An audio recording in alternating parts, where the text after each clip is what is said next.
Hello students, Radha Radhe and Jai Bholenath. Welcome back to our YouTube channel study with Sharma. अगर आप class 10th के students हो और English board exam की preparation कर रहे हो तो ये वीडियो आपके लिए बहुत ही इम्पोर्टेंट होने वाली है। आज के इस वीडियो में हम चैप्टर 4 जो कि है from the diary of Anne. Frank का इम्पोर्टेंट और डिटेल समरी डिस्कस करने वाले हैं, बिल्कुल एग्ज़ाम ओरिएंटेड तरीके से। इस वीडियो में मैं आपको चैप्टर का फुल एक्सप्लेनेशन, इम्पोर्टेंट पॉइंट्स और वो सब चीज़ें बताऊंगा जो बोर्ड एग्जाम में बार बार पूछी जाती है। ये समरी इस तरह से एक्सप्लेन की गई है कि आप आंसर लिखते टाइम कंफ्यूज ना हो, ठीक है, और मैक्सिमम मार्क्स सिक्योर कर सको। तो इस वीडियो को एंड तक जरूर देखिए क्योंकि यहाँ हर एक पॉइंट बोर्ड एग्जाम के लिए काफ़ी इंपॉर्टेंट है। अगर आपको ये वीडियो हेल्पफुल लगे तो लाइक करें, शेयर करें अपने दोस्तों के साथ और स्टडी विद शर्मा चैनल को सब्सक्राइब करना बिल्कुल ना भूलें ताकि ऐसे ही इजी और एग्जाम फोकस वीडियो आपको मिलती रहे। तो चलिए शुरू करते हैं आज का chapter from the diary of Anne. Frank.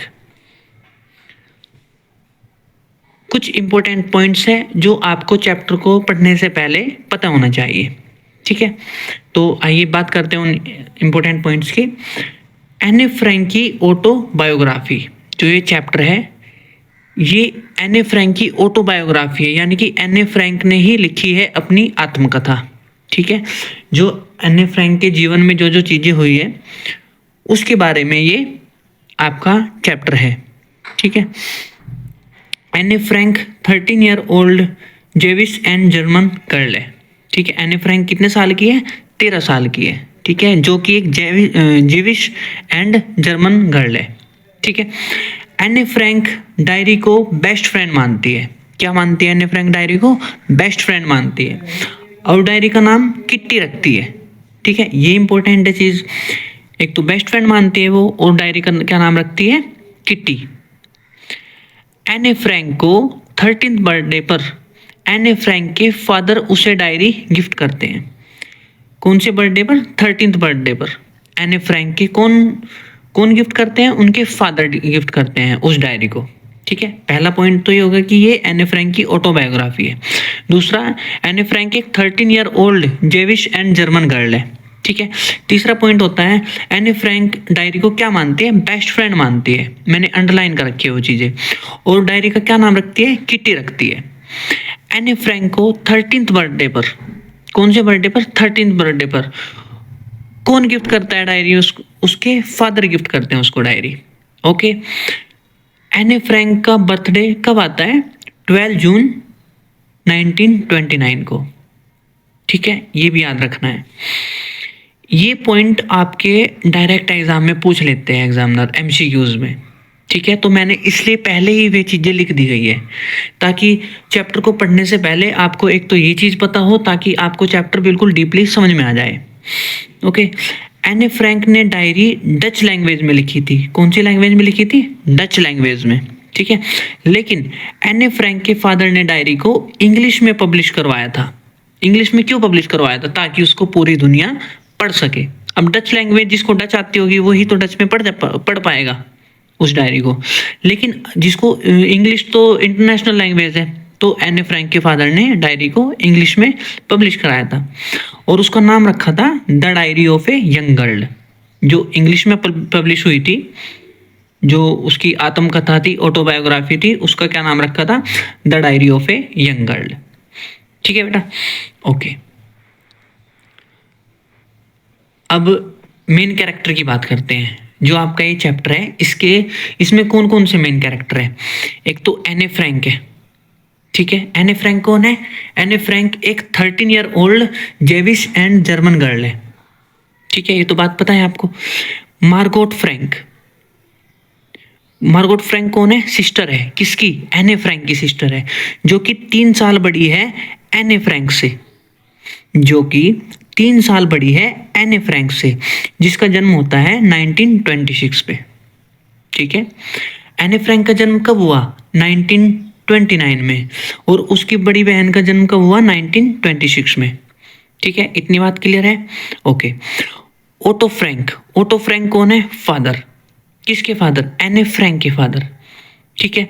काफ़ी अजीब से नाम है बट कोई दिक्कत नहीं है, आप लोग लर्न कर लोगे इसको, I trust you. So Mrs Edith Hollander Frank, ये होलेंडर ऐसा लग रहा है ना जैसे ट्रैक्टर का नाम हो, है ना, ये पता नहीं कैसे कैसे नाम रखते हैं अंग्रेज। मिसिज एडिथ होलेंडर फ्रैंक, ये कौन है? ये मदर है, किसकी मदर है? एने फ्रैंक की मदर है, ठीक है, इतनी बात क्लियर है आपको। मिसिज क्यूप्रस, मिसिज क्यूप्रस कौन है? हेड मिस्ट्रेस है, यानी कि प्रधान अध्यापिका है, किसकी? एने फ्रैंक की, ठीक है। फिर बात करते हैं मिस्टर किसिंग की। मिस्टर किसिंग कौन है? मैथ टीचर है, ठीक है। तो ये मेन कैरेक्टर है इसकी स्टोरी के, ठीक है, ओके। अब स्टोरी को मैं समरी को स्टार्ट करने से पहले आपको कुछ बातें बताना चाहता हूँ जो कि इस चैप्टर के लिए समझनी काफ़ी इम्पोर्टेंट है, ठीक है। देखिए बेटा, हिटलर के द्वारा सेकेंड वर्ल्ड वार के दौरान जब नाजिस के द्वारा यहूदियों पर अत्याचार शुरू किया जाता है, क्या बोला मैंने? जो हिटलर होता है, ठीक है, वो सेकेंड वर्ल्ड वार के दौरान जो नाजिस लोग होते हैं उनके द्वारा यहूदियों पर अत्याचार शुरू कर दिया जाता है। तो जो एने फ्रैंक होती है, ठीक है, उसका जो परिवार होता है, उसके परिवार में कौन कौन है? एक तो खुद एने फ्रैंक है, मार्गोट फ्रैंक है, ओटो फ्रैंक है और मिसिस एडिथ होलेंडर फ्रैंक है, ठीक है। तो वो जर्मनी से एम्स्टर्डम में आकर छिप जाते हैं। कहाँ छिप जाते हैं? जर्मनी से एम्स्टर्डम में आकर छिप जाते हैं, एम्स्टर्डम में, ठीक है। और जब नाजियों के द्वारा यहूदियों पर अत्याचार और ज़्यादा बढ़ जाता है तो इनके पिताजी के ऑफिस बिल्डिंग में ऊपर कुछ रूम बने होते हैं। जैसे ही जो अत्याचार है, जो नाजियों का अत्याचार है, ठीक है, यहूदियों पर, वो और ज़्यादा बढ़ जाता है। तो जो इसके पिताजी है, एने फ्रैंक के पिताजी, उनकी जो ऑफिस बिल्डिंग है, ठीक है, उसके ऊपर कुछ रूम्स बने होते हैं जहाँ वे अपने परिवार को लेकर छिप जाते हैं, ठीक है। जैसे यहाँ पे कोई ऑफिस है, ठीक है, इसकी बिल्डिंग के ऊपर, ऑफिस के ऊपर कुछ रूम्स बने हुए हैं ऐसे करके, ठीक है, ये ऑफिस है, यहाँ पे रूम्स बने हुए हैं। तो यहाँ पर जाकर इसके पिताजी अपने परिवार को ले जाकर छिप जाते हैं, ठीक है। और इनके साथ ऑफिस के कुछ कर्मचारी भी होते हैं। तो 2 साल तक तो वे लोग वहीं पर रहते हैं, मगर फिर कुछ लोगों के द्वारा उनकी जानकारी हिटलर को दे दी जाती है, ठीक है, मतलब के घर का भेदी लंका ढाए। तो कुछ लोगों के द्वारा उनकी जानकारी हिटलर को दे दी जाती है, ठीक है, कि भाई कुछ लोग हैं जो यहाँ पर बिल्डिंग में छिपे हुए हैं। तो हिटलर को एक कंसंट्रेशन कैंप, हिटलर का है ना, एक कंसंट्रेशन कैंप होता है। कौन सा कैंप होता है? ध्यान से सुनना, कंसंट्रेशन कैंप, ठीक है। कंसंट्रेशन कैंप सिस्टम होता है जहाँ पर यहूदियों की पेशगी की जाती है। क्या की जाती है? पेशगी। किसकी पेशगी? यहूदियों की पेशगी। तो जब हिटलर को उनकी जानकारी मिल गई तो एने फ्रैंक के परिवार की भी पेशगी वहीं पर की गई। तो जो ओटो फ्रैंक है, ठीक है, ओटो फ्रैंक को छोड़कर, ओटो फ्रैंक कौन है? एने के फादर है, ठीक है। तो एने के फादर को छोड़कर जो एने फ्रैंक है, मार्गोट फ्रैंक है और मिसिज एडिथ होलेंडर फ्रैंक है, उनकी मृत्यु हो जाती है। तो तीनों की डेथ के बाद जब युद्ध समाप्त हो जाता है और जो स्थिति है वो सामान्य हो जाती है, तो ओटो फ्रैंक एम्स्टर्डम में आते हैं। जब 2 साल तक वे लोग एम्स्टर्डम में छिपे होते हैं तो तभी एने फ्रैंक डायरी लिखती है, ठीक है। तो डायरी उनको मिलती है, किसको मिलती है? उसके पापा को मिलती है डायरी, एने फ्रैंक के, ठीक है। तो वे उसको पढ़ते हैं और सोचते हैं कि ये मेरी बेटी का एकमात्र रिकॉर्ड है, ये सिर्फ मुझे ही नहीं बल्कि सभी को पढ़ना चाहिए, ठीक है। तो वे इंग्लिश में पब्लिश उसकी डायरी करा देते हैं। इतनी बात क्लियर है? क्या होता है जब यहूदियों का अत्याचार, नाजीज का जो अत्याचार है, ठीक है, वो यहूदियों पर बढ़ जाता है, ठीक है। तो जो एने फ्रैंक का परिवार होता है, मार्गोट, एडिथ होलेंडर फ्रैंक, ये सारे के सारे ये जर्मनी से एम्स्टर्डम में आकर छिप जाते हैं, ठीक है। और फिर और ज़्यादा अत्याचार बढ़ जाता है। तो क्या होता है, ये एने फ्रैंक का के जो पिताजी होते हैं, ओटो फ्रैंक, ठीक है, उनका जो ऑफिस होता है, ऑफिस के ऊपर कुछ रूम्स बने होते हैं। तो वे अपने परिवार के साथ और कुछ लोग और होते हैं, ठीक है, वहाँ पर जाकर छिप जाते हैं, ठीक है, बट फिर भी उनको वहाँ से पकड़ लिया जाता है। ओके, इतनी बात क्लियर है। तो आइए अब जो समरी यानी कि जो उसने डायरी में के अंदर लिखा था, किसने, एने फ्रैंक ने, उसकी बात करते हैं, ठीक है। Anne need to write a diary,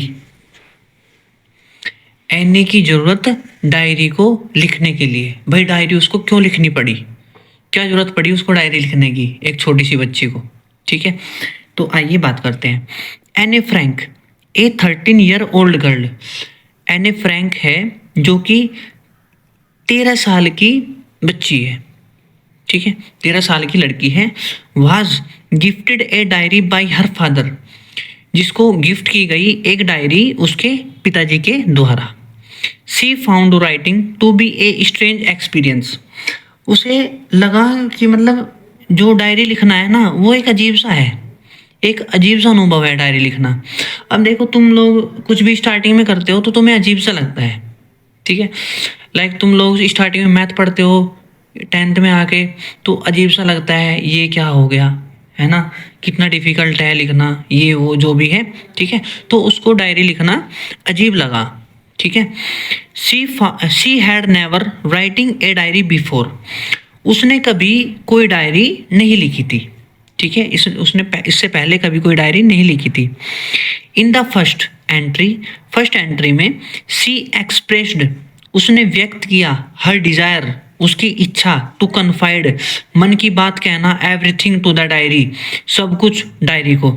यानी कि उसने सोचा कि भाई मैं अपने जो जो मन की बात है मेरी, ठीक है, यानी कि पूरी बिल्कुल भरोसे वाली बात है, सब कुछ मैं डायरी को बताऊंगी, यानी कि डायरी में अपनी लिखूंगी, ठीक है। सी फेल्ट, उसने महसूस किया, दैट कि पेपर हैड मोर पेशेंस, कि जो पेपर है, जो कागज है, उनके पास ज़्यादा धैर्य है देन पीपल, लोगों से, ठीक है। सी थॉट, उसने सोचा, that nobody would be interested in reading her diary, कि कोई भी इंटरेस्ट नहीं होगा उसके डायरी को पढ़ने के लिए, ठीक है। बात समझ में आई। आइए इसकी इंग्लिश ट्रांसलेशन देखते हैं, इससे क्या होगा, इससे आप लोगों के और ज़्यादा समझ में आ जाएगा, ठीक है। एने फ्रैंक एक 13 साल की लड़की थी, उसके पिताजी ने उसे एक डायरी गिफ्ट की थी।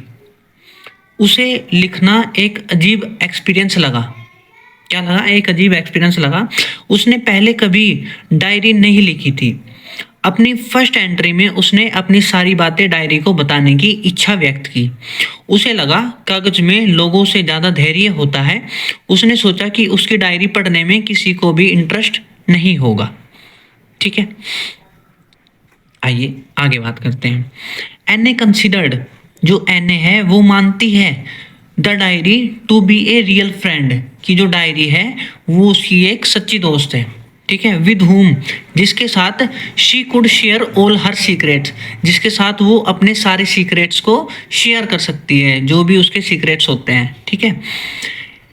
यानी कि एने जो है वो मानती है कि जो डायरी है उसकी सच्ची दोस्त है, जिसके साथ वो अपने सारे सीक्रेट्स शेयर कर देती है, यानी कि भरोसेमंद है।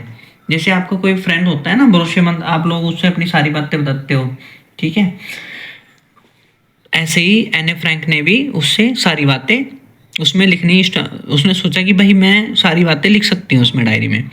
She didn't have any such friend, उसके पास ऐसा कोई दोस्त नहीं था, यानी कि जो भरोसे वाले दोस्त होते हैं उसके पास नहीं थे, ठीक है। उसको बस भरोसे वाली कौन लगी, डायरी लगी। इवन दो, हालांकि एने हैड ए लविंग फैमिली, एने को एक मतलब प्यार करने वाला उसके पास परिवार था। एने के पास उसको प्यार करने वाला परिवार था, यानी कि एने का परिवार उसको प्यार करता था। And a number of friend, और उसके कई दोस्त भी थे, ठीक है। She could only talk to them about ordinary things, वह उन सब से केवल साधारण बातें ही कर सकती थी, ठीक है। यानी कि जो अपनी इंपॉर्टेंट चीज़ जो होती है, अपने सीक्रेट्स हैं, वे उन सबको शेयर नहीं कर पाती थी, क्योंकि एने फ्रैंक को उन पर भरोसा नहीं था, ठीक है। नॉर्मल जो बातें होती है केवल वो करती थी, हाँ भाई ठीक है, मेरे को ये हो गया था कल, जो भी है जैसी बातें करती होगी वो। देयरफॉर इसलिए एन फेल्ट, एन ने महसूस किया, the need to write a diary, कि भाई ज़रूरत है डायरी लिखने की। एंड शी बिगिन राइटिंग, और फिर उसने लिखना शुरू किया फ्रॉम जून 1942 से, ठीक है, जून से। She made it her best friend and called her kitty, उसने उसे अपना दोस्त, उसने अपना बेस्ट फ्रेंड बना लिया। जो एन थी उसने अपनी डायरी को बेस्ट फ्रेंड मान लिया, ठीक है, बना लिया, और उसका नाम रख दिया किट्टी। ये बेटे क्वेश्चन आ जाता है कि भाई क्या नाम रखा उसने डायरी का, ठीक है, किट्टी रखा। तो आइए इसकी इंग्लिश ट्रांसलेशन देखते हैं जिससे कि आप लोगों को और ज़्यादा समझ में आ जाए। एन ने डायरी को एक सच्चा दोस्त माना जिसके साथ वो अपने सारे सीक्रेट्स शेयर कर सकती थी। उसके पास कोई ऐसा दोस्त नहीं था, हालांकि एन की एक लविंग फैमिली थी, उसके काफ़ी फ्रेंड्स भी थे, फिर भी वो उनसे सिर्फ नॉर्मल बातों के बारे में ही बात कर पाती थी। जो नॉर्मल्स वगैरह बातें होती हैं केवल वही कर पाती थी। इसलिए एन को डायरी लिखने की ज़रूरत महसूस हुई और उसने जून 1942 से लिखना शुरू किया। उसने अपना बेस्ट फ्रेंड बना लिया और उसका नाम रखा किट्टी। क्या नाम रखा? किट्टी नाम रखा, ठीक है, ओके। अब आते हैं एन चाइल्डहुड एंड फैमिली। जो एन थी उसका जो बचपन था, ठीक है, वो कैसा था, और जो उसकी फैमिली थी वो कैसी थी। तो आइए बात करते हैं। Anne called her father Otto Frank the most adorable father. जो एन थी वो अपने पिता ओटो फ्रैंक को सबसे प्रिय पिता कह के बुलाती थी, ठीक है, कि भाई मेरे पापा तो सबसे प्यारे पापा है, ऐसा वो बोलती थी अपने पापा को। ही वॉज 36 ईयर ओल्ड, वह 36 ईयर ओल्ड थे। व्हेन ही मैरिड, जब उसके पापा ने शादी की, हर मदर उसकी मम्मी से, एडिथ होलेंडर फ्रैंक, जिसका नाम क्या था? एडिथ होलेंडर फ्रैंक था, हु वाज 25 ईयर ओल्ड, जो कि 25 साल की थी। यानी ये कहती है कि जो उसके पिता थे, ठीक है, वे 36 साल की उम्र में उन्होंने शादी की थी उसकी मम्मी एडिथ होलेंडर फ्रैंक से, जो कि खुद 25 साल की थी, ठीक है। यानी कि कितने साल बड़ी हो गई? 11 साल बड़ी। ओ सॉरी, जो उसके पिता हैं वो 11 साल बड़े हो गए उसकी मम्मी से, ठीक है। शी फर्दर टोल्ड, वह आगे बताती है, दैट कि हर एल्डर सिस्टर, जो उसकी बड़ी बहन थी मार्गोट, वाज बोर्न इन 1926, वो 1926 में पैदा हुई थी। And she herself born on 12 June 1929, और वो खुद 12 जून 1929 को पैदा हुई थी, ठीक है। हर पेरेंट्स एमिग्रेटेड टू होलैंड इन 1993, जो उसके पेरेंट्स थे, ठीक है, वे देश छोड़कर कहाँ आ गए? होलैंड में आ गए, ठीक है। यानी कि एमिग्रेट हो गए उन्होंने, जो उनका पहला देश था वो छोड़ दिया उन्होंने, ठीक है, में शिफ्ट हो गए। कहाँ शिफ्ट हो गए? होलैंड में, इन 1993 को, ठीक है।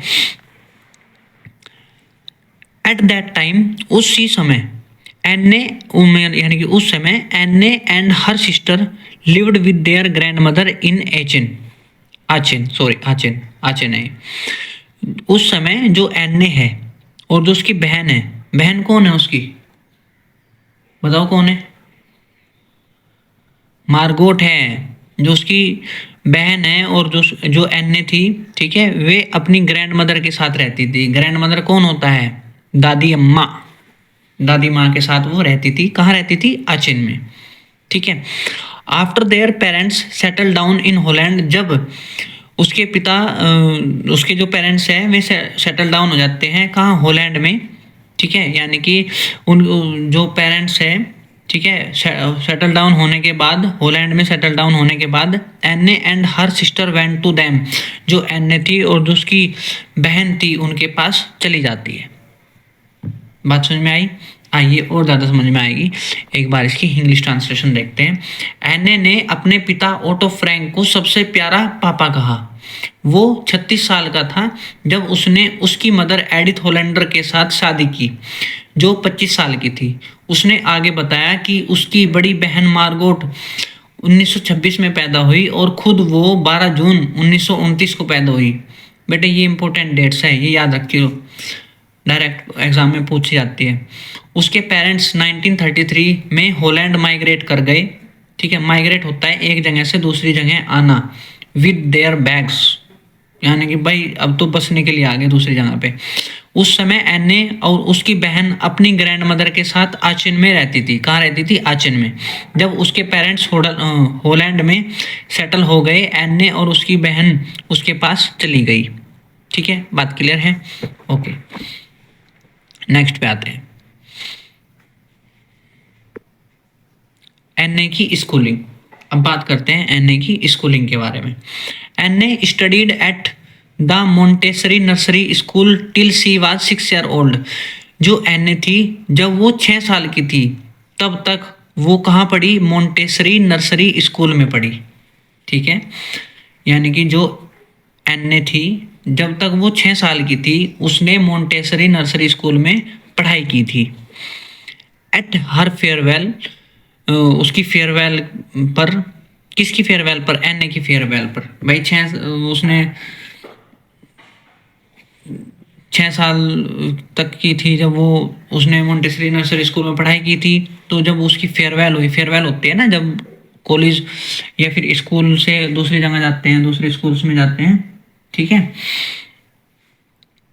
तो वो उसकी फेयरवेल पर she and her head mistress Mrs cuprous, वो और उसकी हेड मिस्ट्रेस जो प्रधान अध्यापक थी, जो जिसका क्या नाम था? Mrs cuprous, had tears in their eyes, दोनों की आंखों में आंसू आ जाते हैं। किस किस की? एने फ्रैंक की और उसकी टीचर की। Mrs Kuperus gave her heart breaking farewell, जो मिसिज क्यूप्रस होती है वो उसको हार्ट ब्रेकिंग फेयरवेल देती है। ठीक है, यानी कि बिल्कुल दोनों के दोनों रो पड़ते हैं, हाय मेरे बच्चे स्कूल छोड़ के जा रहा है। ठीक है, फेयरवेल हो रही है, ऐसे करके। तो आइए ट्रांसलेशन में आते हैं। एने ने मोंटेसरी नर्सरी स्कूल में पढ़ाई की जब तक वो 6 साल की थी। उसके फेयरवेल पर उसके और उसकी हेडमिस्ट्रेस मिसिस क्यूप्रस की आंखों में आंसू थे। मिसिस क्यूप्रस ने उसको दिल तोड़ने वाला फेयरवेल दिया। बात क्लियर है? ओके, नेक्स्ट पे आते हैं। अगर आपको थोड़ा स्पीड अप लगे तो आप लोग अपनी स्पीड को, मतलब ये होती है ना सेटिंग यूट्यूब में, तो आप स्पीड को कम करके देख सकते हैं या फिर दोबारा रिपीट भी कर सकते हैं इसको। बेटे चैप्टर काफ़ी बड़ा है, ठीक है, इसलिए, और हर लाइन, हर इंपॉर्टेंट लाइन कवर करनी जरूरी है, क्योंकि इस चैप्टर से डायरेक्ट क्वेश्चन आते हैं एग्जाम में। एन्नेज ग्रैंड मदर्स डेथ। अब बात करते हैं जो एन्ने होती है उसकी जो ग्रैंड मदर होती है उसकी डेथ के बारे में। ठीक है, एन्ने had great love for her grand mother. जो एन्ने थी वो अपनी ग्रैंड मदर से बहुत ज़्यादा प्यार करती थी। ठीक है, एन्ने को अपनी ग्रैंड मदर से बहुत प्यार था। वैन हर ग्रैंड मदर, जब उसकी ग्रैंड मदर यानी कि जो उसकी दादी थी, फेल इल, बीमार पड़ गई, इन समर, गर्मियों में, ऑफ 1941 की गर्मियों में। ठीक है, यहाँ पे ये ईयर दे दिया कौन से साल में वो बीमार पड़ी थी।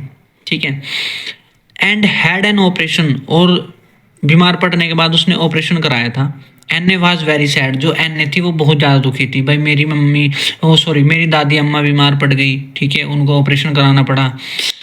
फिर क्या होता है, हर ग्रैंड मदर, जो उसकी ग्रैंड मदर होती है वो मर जाती है, डाइड इन जनवरी 1942 में। ठीक है, जनवरी 1942 में उसकी मम्मी की, उसकी सॉरी, जो दादी अम्मा होती है उसकी मृत्यु हो जाती है। ठीक है, इसलिए एन्ने लीट ए कैंडल, जो एन्ने होती है वो मोमबत्ती जलाती है, इन हर मेमोरी, उसकी याद में। किसकी याद में? ग्रैंड मदर की याद में। On her own birthday in June, अपने बर्थडे पर जो कि जून में आता है। ठीक है, यानी कि ये कह रहा है, ये लाइंस कह रही है कि इसलिए एन्ने मोमबत्ती जलाती है अपनी ग्रैंड मदर की याद में खुद के बर्थडे पर जो कि जून में आता है। ठीक है, बात समझ में आई? ओके, देखिए बेटा, मेरे कहना कोई डिजिटल बोर्ड तो है नहीं, और जो क्वालिटी है वो थोड़ी डाउन ही मिल रही है आपको, लेकिन क्वांटिटी बेटे 1 नंबर की है। ठीक है,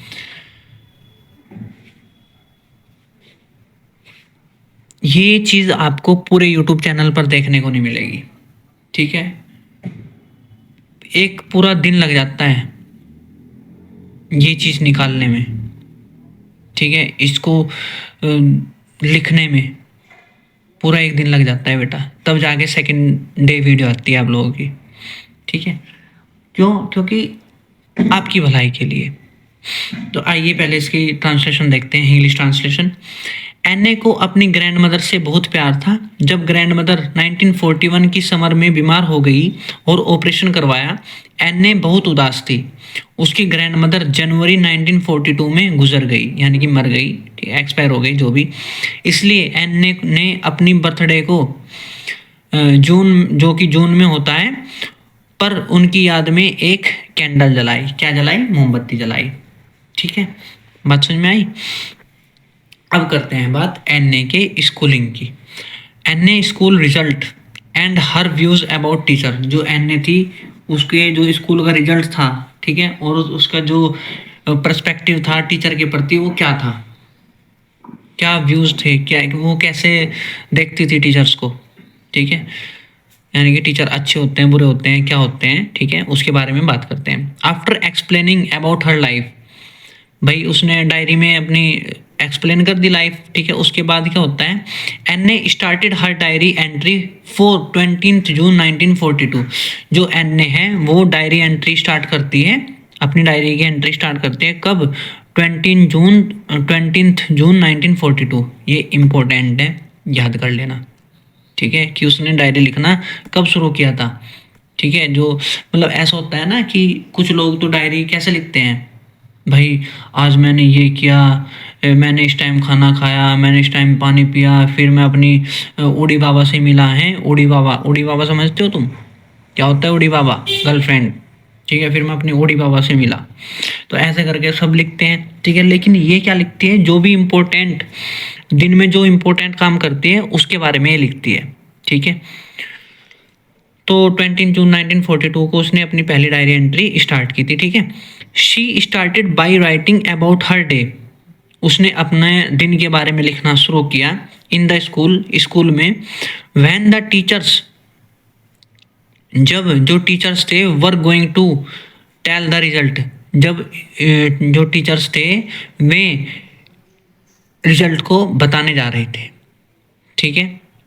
भाई उसने लिखना शुरू किया कि जो टीचर्स थे स्कूल में वे रिजल्ट के बारे में बताने जा रहे थे। ऐसा होता है ना, जिस टाइम पे टीचर्स बताता है तो हार्ट में ये होता है, धक धक होती है, क्या होगा तेरा, क्या होगा कालिया है, कालिया का तो पता नहीं क्या होगा, तुम्हारा देखियो क्या होगा अगर तुम ना पढ़े बेटे।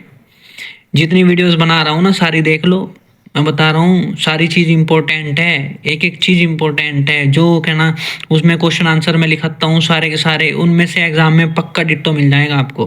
मानते ही नहीं हो बात को, ना शेयर करते हो वीडियोज़ को।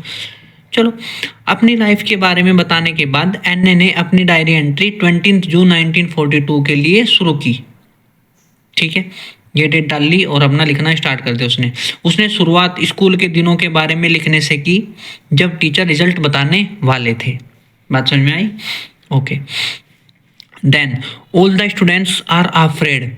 जितने भी जो स्टूडेंट्स थे वे डरे हुए थे। And they did not know, वे नहीं जानते थे who would enter the next class, कि भाई नेक्स्ट क्लास में कौन आएगा, यानी कि कौन पास होके नेक्स्ट क्लास में जाएगा। लेकिन एन्ने जानती थी that she and her friends, कि वह और उसके जो दोस्त हैं would go to the next class, की नेक्स्ट क्लास में वे जाएंगे। एन्ने को खुद पर भरोसा था कि भाई नेक्स्ट क्लास में जाएंगे ही जाएंगे। She was only worried about maths, उसको केवल मैथ के बारे में चिंता थी। उसकी मैथ कैसी थी? कमज़ोर थी, ठीक है। लगता है ना डर मैथ से, जिन बच्चों के पास में आता है उसको पता होगा। शी ऑलवेज कंसिडर्ड, उसने हमेशा माना teachers to be the most, जो टीचर्स होते हैं वे सबसे अनप्रेडिक्टेबल क्रिएचर, यानी कि अप्रत्याशी प्राणी होते हैं ऑन द अर्थ, पृथ्वी पर। यानी कि वह मानती है कि जो टीचर्स होते हैं ना उनको कोई प्रिडिक्ट नहीं कर सकता। भाई मैं किस टाइम पे क्या काम करते हैं किसी को पता नहीं चल सकता, ठीक है। क्लास में आ जाएंगे, कभी भी हंसी मजाक करने लग जाएंगे, लेकिन दूसरे दिन क्या होगा, क्लास में आएंगे और पिटाई शुरू, किसी को कुछ भी बोलना, वो मानती है मतलब ऐसा कि जो टीचर्स होते हैं वे अनप्रेडिक्टेबल क्रिएचर होते हैं, यानी कि अप्रत्याशी प्राणी होते हैं, उनको कोई भी प्रिडिक्ट नहीं कर सकता है इस पृथ्वी पर, ठीक है। सो इसलिए शी टोल्ड हर फ्रेंड, वह अपने दोस्त को बोलती है नॉट टू लूज होप, कि भाई उम्मीद मत खो, कि जो टीचर है वे पास भी कर देते हैं, कोई दिक्कत वाली बात नहीं है, अगर उनका मूड अच्छा हुआ तो वे राइट दे देंगे, ये नंबर दे देंगे तुमसे, ठीक है। सब स्टूडेंट्स डर रहे थे, जो स्टूडेंट्स हैं वे डर रहे थे, इंग्लिश हिंदी जो इंग्लिश ट्रांसलेशन है वो है बेटे इसकी। सब स्टूडेंट्स डर रहे थे और उन्हें नहीं पता था कि अगली क्लास में कौन आएगा। एन्ने को पता था कि वो और उसके फ्रेंड्स अगली क्लास में जाएंगे।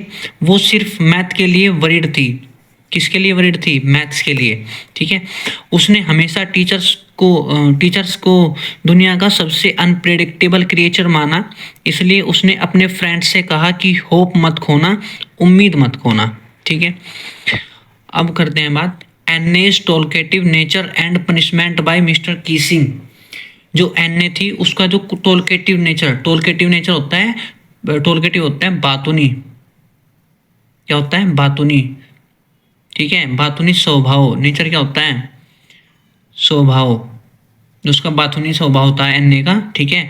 और जो पनिशमेंट मिलती है किससे? मिस्टर किसिंग से। मिस्टर किसिंग कौन थे बताया था ना मैंने, मैथ्स के टीचर थे उसके।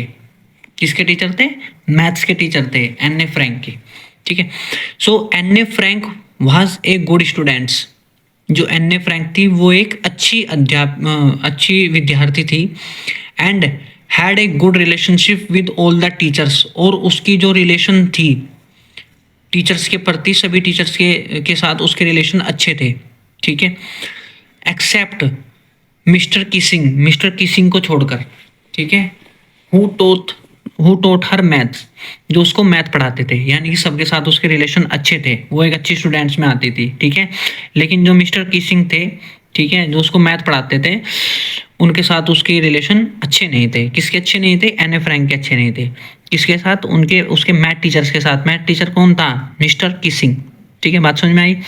ही वॉज ऑलवेज एनोयड, वे हमेशा उससे परेशान रहते थे। बाय हर टोलकेटिव नेचर, उसकी जो बातूनी स्वभाव था उससे वे परेशान रहते थे। भाई बातें करती थी पूरी, होता है ना कुछ बच्चे बातें करते रहते हैं, तो बेचारे जो मैथ के टीचर थे ना उससे नाराज थे पूरे।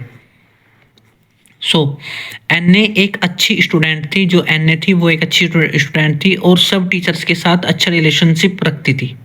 या ट्रांसलेशन पे आ गए हम इसकी। सिर्फ मिस्टर किसिंग के अलावा जो उसको मैथ पढ़ाते थे वो हमेशा एन्ने की बातों से परेशान रहते थे, उसकी ज़्यादा बोलने वाली आदत से, ठीक है बेटा। ओके, नेक्स्ट पे आते हैं। He used to give her extra homework as punishment, वे पनिशमेंट के तौर पर उसको एक्स्ट्रा होमवर्क देते थे, ठीक है।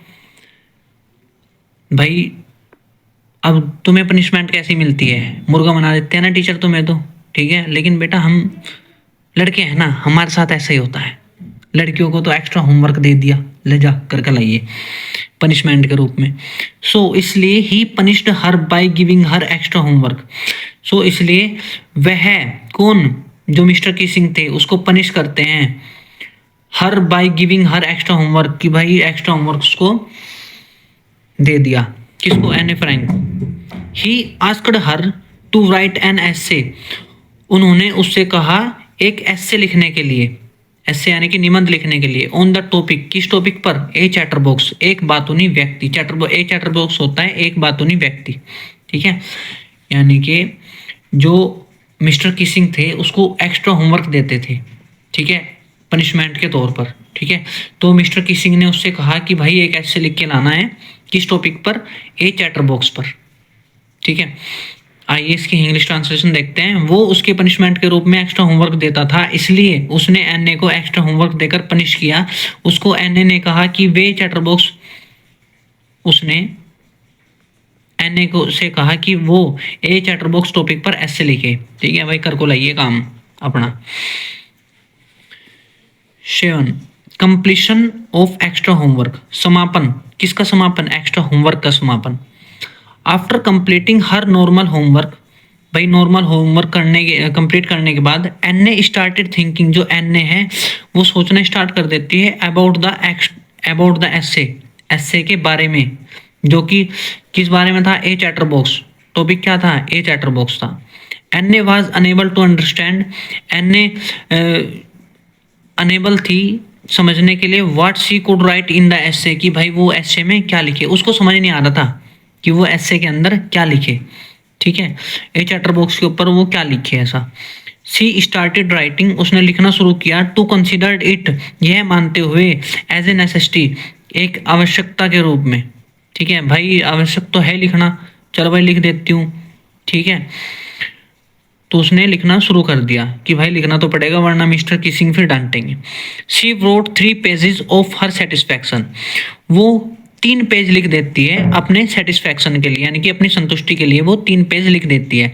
शी डिफाइंड इट, उसने इसे परिभाषित किया एज ए फीचर, एक विशेषता के रूप में, ऑफ ए स्टूडेंट, कि एक विद्यार्थी के, यानी कि ये कहते हैं कि उसने जो बात करना होता है वो स्टूडेंट की एक विशेषता होती है।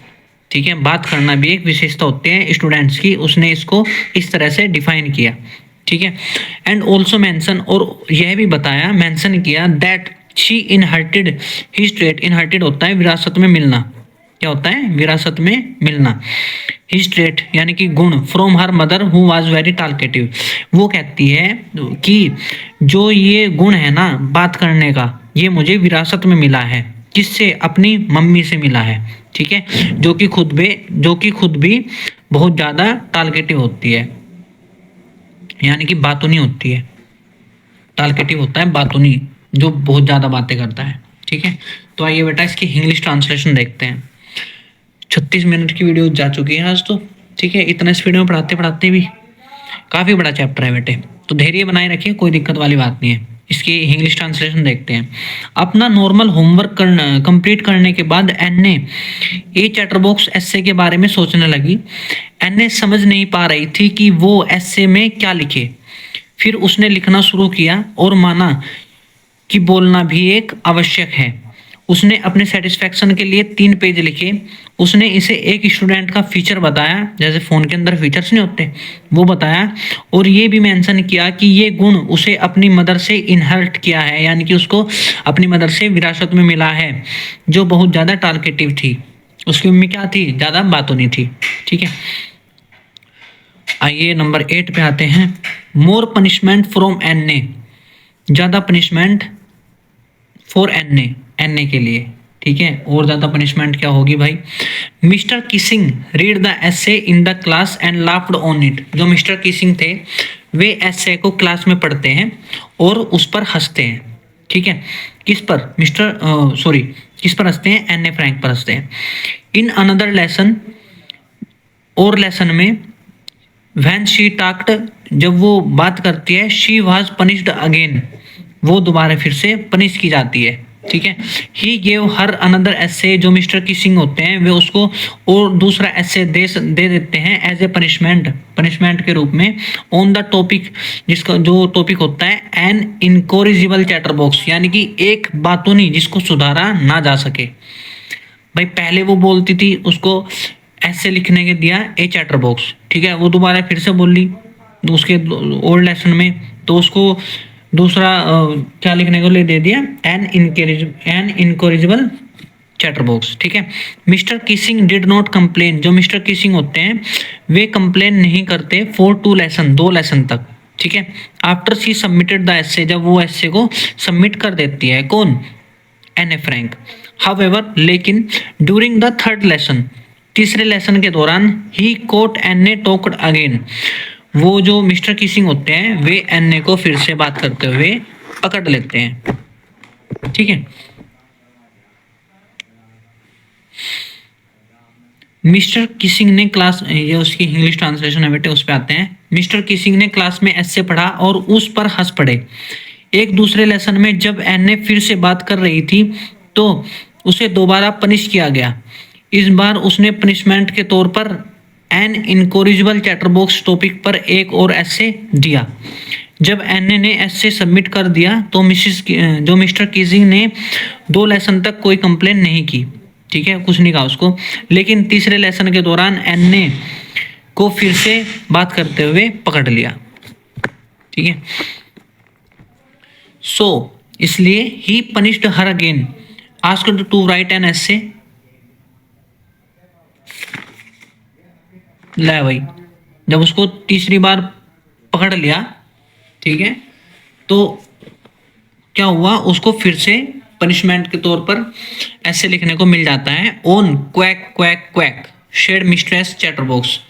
तीसरा टॉपिक क्या था, quack quack quack said mistress chatterbox, उसको फिर से पनिशमेंट के रूप में ऐसे लिखने के लिए मिल जाता है। This made the class laugh, अब इससे पूरी क्लास हंस पड़ी, ठीक है। एन को रियलाइज हुआ दैट कि Mr Keesing was making fun of her, जो मिस्टर किसिंग है उसका मजाक उड़ा रहे हैं, उसको रियलाइज हो गया। तो बेटे इसकी इंग्लिश ट्रांसलेशन में आते हैं, ठीक है। इसलिए उसने एन को फिर से पनिश किया और quack quack quack said mistress chatterbox topic पर ऐसे लिखने को कहा। इससे पूरी क्लास हंस पड़ी। एन को समझ आ गया कि मिस्टर किसिंग उसका मजाक उड़ा रहे थे, ठीक है। बस बेटा होने वाला है पूरा, टेंशन मत लो, थोड़ा सा हो जाएगा। Anne mocks Mr Keesing with her homework, जो एन अपने होमवर्क के थ्रू मिस्टर किसिंग का मजाक उड़ाती है। बेटे अब उसका दिमाग सड़ गया, ठीक है, कि ये तो बार बार दे रहा है ऐसे करके, ऐसे थोड़ी ना होता है, ठीक है। तो उसका दिमाग सड़ गया। तो Anne wanted to write something interesting and different this time, जो एन होती है वो उस समय कुछ अलग, ठीक है, कुछ इंटरेस्टिंग लिखना चाहती है ऐसे में, कि भाई अब की बार तो इसको सबक सिखाना पड़ेगा। सो इसलिए with the help of her friend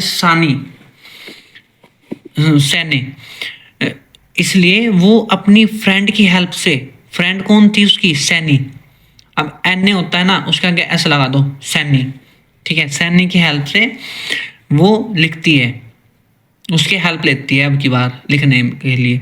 who was good at poetry, जो कि पोइट्री में बहुत अच्छी थी। शी wrote एन ऐसे, वो ऐसे लिखती है in the form of a poem, एक पोएम की फॉर्म में, ठीक है। The poem was about 3 baby duckling, जो पोएम होती है वो किसके बारे में होती है, 3 बेबी डकलिंग के। डकलिंग होता है बेटे बत्तख के छोटे बच्चे, ठीक है। यानी कि जो पोएम होती है वो 3 बत्तख के छोटे बच्चों के बारे में होती है, ठीक है। ऑफ ए फादर स्वान, जिसके पिता कौन होते हैं, स्वान होते हैं, यानी कि हंस होता है, और मदर कौन होती है, डक, ठीक है। तो ये पोएम बत्तख के छोटे बच्चों के बारे में होती है अब की बार, जिसके पिता कौन होते हैं, स्वान होते हैं, और मदर कौन होती है, डक, यानी कि बत्तख। The father swan bit the duckling until they died because they quacked too much, जो उसके फादर होते हैं हंस, ठीक है, किसके, डकलिंग के, यानी कि बत्तख के छोटे बच्चों के जो फादर होते हैं, वे उन बच्चों को काटते हैं, क्या करते हैं, काटते हैं, जब तक कि वे मर नहीं जाते। क्यों, क्योंकि वे बहुत ज़्यादा क्वैक क्वैक कर रहे थे, क्वैकड कर रहे थे, ठीक है। बात समझ में आई। आइए इसकी इंग्लिश ट्रांसलेशन पे आते हैं। इस बार एन ने कुछ इंटरेस्टिंग और डिफरेंट लिखना चाहती थी, इसलिए अपनी फ्रेंड सैने की मदद से, जो पोएट्री में अच्छी थी, उसने पोयम के फॉर्म में एक ऐसे लिखा। ये पोयम एक फादर स्वान और एक मदर डक के 3 बेबी डकलिंग्स के बारे में थी। फादर स्वान ने उन डकलिंग्स को काट काट कर मार दिया क्योंकि वो बहुत ज़्यादा क्वैक क्वैक कर रहे थे, ठीक है। लास्ट पेज है बेटे, पेज गया, बस हो गया काम। बात समझ में आई। Mister Keesing took the joke in the right way, अब की बार जो मिस्टर किसिंग होते हैं वे उस जोक को सही तरीके से लेते हैं, ठीक है। ही रीड द पोएम, उसने पोएम को अपनी क्लास में ही नहीं, he read the poem in the class as well as in other class, जो मिस्टर किसिंग थे उन्होंने जो पोएम थी वो उसको अपनी ही क्लास में नहीं बल्कि दूसरी क्लासेस में जाकर भी पढ़ा। सीन्स तब then Anne was allowed to talk not जो एन ए थी, जब से जो एन ए थी उसको अलाउ कर दिया गया बात करने के लिए। And was not given any extra homework, और उसे फिर कोई एक्स्ट्रा होमवर्क नहीं दिया गया। ए चेंज केम इन मिस्टर किसिंग, इस प्रकार जो मिस्टर किसिंग थे उनमें बदलाव आ गया। And he started making joke in the class, और वे क्लास में जोक्स मारने लग गए। ठीक है, और भी ज़्यादा जोक्स में करने लग गए क्लास के अंदर। ठीक है, समझ में आया बेटे? इसको फटाफट से एक बार रिवाइज कर लेते हैं। ठीक है, एक बार, बस एक बार इंग्लिश ट्रांसलेशन से करते हैं। ठीक है, स्पीड में कर लेंगे, 2 मिनट और लगेगी। एंड फ्रैंक एक 13 साल की लड़की थी, उसके पिता ने उसे एक डायरी गिफ्ट की। उसे लिखना एक अजीब एक्सपीरियंस लगा। उसने पहले कभी डायरी नहीं लिखी थी। अपनी फर्स्ट एंट्री में उसने अपनी सारी बातें डायरी को बताने की इच्छा व्यक्त की। उसे लगा कागज में लोगों से ज़्यादा धैर्य होता है। उसने सोचा कि उसकी डायरी पढ़ने में किसी को भी इंटरेस्ट नहीं होगा। एने ने डायरी को एक सच्चा दोस्त माना जिसके साथ वो अपने सारे सीक्रेट शेयर कर सकती थी। उसके पास कोई ऐसा दोस्त नहीं था। हालांकि एने की एक लविंग फैमिली थी, उसके काफ़ी फ्रेंड्स भी थे, फिर भी वो उनसे सिर्फ नॉर्मल बातों के बारे में ही बात कर पाती थी। इसलिए एने को डायरी लिखने की ज़रूरत महसूस हुई और उसने जून 1942 से लिखना शुरू किया। उसने अपना बेस्ट फ्रेंड बना लिया और उसका नाम रख दिया, क्या रख दिया? किट्टी। ठीक है, बात एने ने अपने फादर ऑटो फ्रैंक को सबसे प्यारा पापा कहा। वो 36 साल का था जब उसने उसकी मदर एडिथ होलैंडर के साथ शादी की, जो 25 साल की थी। उसने आगे बताया कि उसकी बड़ी बहन मार्गोट 1926 में पैदा हुई और खुद वो 12 जून 1929 को पैदा हुई। उसके पेरेंट्स 1933 में होलैंड माइग्रेट कर गए। उस समय एने और उसकी बहन अपनी ग्रैंडमदर के साथ आचिन में रहती थी। जब उसके पेरेंट्स होलैंड में सेटल हो गए, एने और उसकी बहन उसके पास चली गई। एने ने मोंटेसरी नर्सरी स्कूल में पढ़ाई की जब तक वो 6 साल की थी। उसके फेयरवेल पर उसके और उसकी हेडमिस्ट्रेस मिसिस क्यूप्रस की आंखों में आंसू थे। मिसिस क्यूप्रस ने उसको दिल तोड़ने वाला फेयरवेल दिया। एने को अपनी ग्रैंडमदर से बहुत प्यार था। जब ग्रैंडमदर 1941 की समर में बीमार हो गई और ऑपरेशन कराया, एने बहुत उदास थी। उसकी ग्रैंडमदर जनवरी 1942 में गुजर गई, इसलिए एने ने अपनी बर्थडे जो जून में होती है पर उनकी याद में एक कैंडल जलाई। अपनी लाइफ के बारे में बताने के बाद एने ने अपनी डायरी एंट्री 20 जून 1942 के लिए शुरू की। उसने शुरुआत स्कूल के दिनों के बारे में लिखने से की जब टीचर्स रिजल्ट बताने वाले थे। सब स्टूडेंट्स डर रहे थे और उन्हें नहीं पता था कि अगली क्लास में कौन आएगा। एने को पता था कि वो और उसके फ्रेंड्स अगली क्लास में जाएंगे। वो सिर्फ मैथ्स के लिए वरीड थी। उसने हमेशा टीचर्स को दुनिया का सबसे अनप्रेडिक्टेबल क्रिएचर माना। इसलिए उसने अपने फ्रेंड से कहा कि होप मत खोना, उम्मीद मत खोना। एने एक अच्छी स्टूडेंट थी और सब टीचर्स के साथ अच्छा रिलेशनशिप रखती थी। सिर्फ मिस्टर किसिंग के अलावा जो उसको मैथ्स पढ़ाते थे वो हमेशा एने की बातों से परेशान रहते थे, उसकी ज़्यादा बोलने वाली आदतों से। हरकतें ऐसी थी उसकी। वो उसको पनिशमेंट के रूप में एक्स्ट्रा होमवर्क देता था, इसलिए उसने एने को एक्स्ट्रा होमवर्क देकर पनिश किया। उसने एने से कहा कि वो एक चैटरबॉक्स टॉपिक पर ऐसे लिखे। अपना नॉर्मल होमवर्क कंप्लीट करने के बाद एने ए चैटरबॉक्स एसे के बारे में सोचने लगी। एने समझ नहीं पा रही थी कि वो एसे में क्या लिखे। फिर उसने लिखना शुरू किया और माना कि बोलना एक आवश्यक है। उसने अपनी सेटिस्फेक्शन के लिए 3 पेज लिखे। उसने इसे एक स्टूडेंट का फीचर बताया है और ये भी मेंशन किया है कि ये गुण उसने अपनी मदर से इनहर्ट किया है, जो बहुत ज़्यादा टॉलकेटिव थी। बहुत ज़्यादा क्या थी? टॉलकेटिव थी।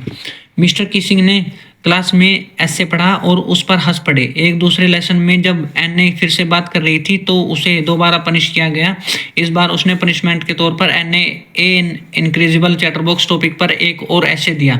जब एने ने ऐसे सबमिट कर दिया तो मिस्टर किसिंग ने 2 लेसन तक कोई कंप्लेंट नहीं की, लेकिन तीसरे लेसन के दौरान उसने एने को फिर से बात करते हुए पकड़ लिया। इसलिए उसने एने को फिर से पनिश किया और quack quack quack said mister chatterbox topic पर ऐसे लिखने को कहा। इससे पूरी क्लास हंस पड़ी। एने को समझ आ गया कि मिस्टर किसिंग उसका मजाक उड़ा रहे थे। इस बार एन ने कुछ इंटरेस्टिंग और डिफरेंट लिखना चाहती थी, इसलिए अपनी फ्रेंड सानी की मदद से, जो पोइट्री में बहुत अच्छी थी, उसने पोएम के फॉर्म में एक ऐसे लिखा। ये पोएम एक फादर स्वान और एक मदर डक के 3 बेबी डकलिंग के बारे में थी। फादर स्वान ने उन डकलिंग को काट काट कर मार दिया क्योंकि वो बहुत ज़्यादा क्वैक क्वैक कर रहे थे।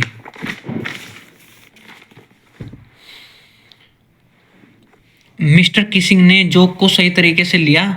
उसने पोएम को अपनी क्लास में ही नहीं बल्कि दूसरी क्लास में भी पढ़ा। तब से एने को बात करने की परमिशन मिल गई थी और उसे कोई एक्स्ट्रा होमवर्क नहीं दिया गया। मिस्टर किसिंग में एक बदलाव आ गया कि वो क्लास में जोक करने लगे। ठीक है बेटा, तो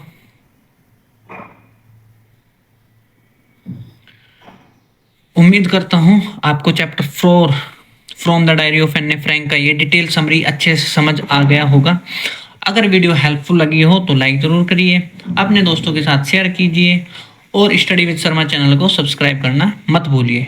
तो नेक्स्ट वीडियो में मिलते हैं एक और इम्पोर्टेंट चैप्टर के साथ। Thank you and keep studying. Next video में बेटे मैं इसके इंपॉर्टेंट क्वेश्चंस एंड आंसर कराऊंगा जो आपके एग्जाम पॉइंट ऑफ व्यू से काफ़ी इंपॉर्टेंट होंगे और उसमें से ही आपको एग्जाम में देखने को क्वेश्चंस मिल जाएंगे। So bye bye, take care, Radhe Radhe and Jai Bholenath. पूरा दिन लग जाता है बेटा एक को करने में। ठीक है, ओके बाय, टेक केयर।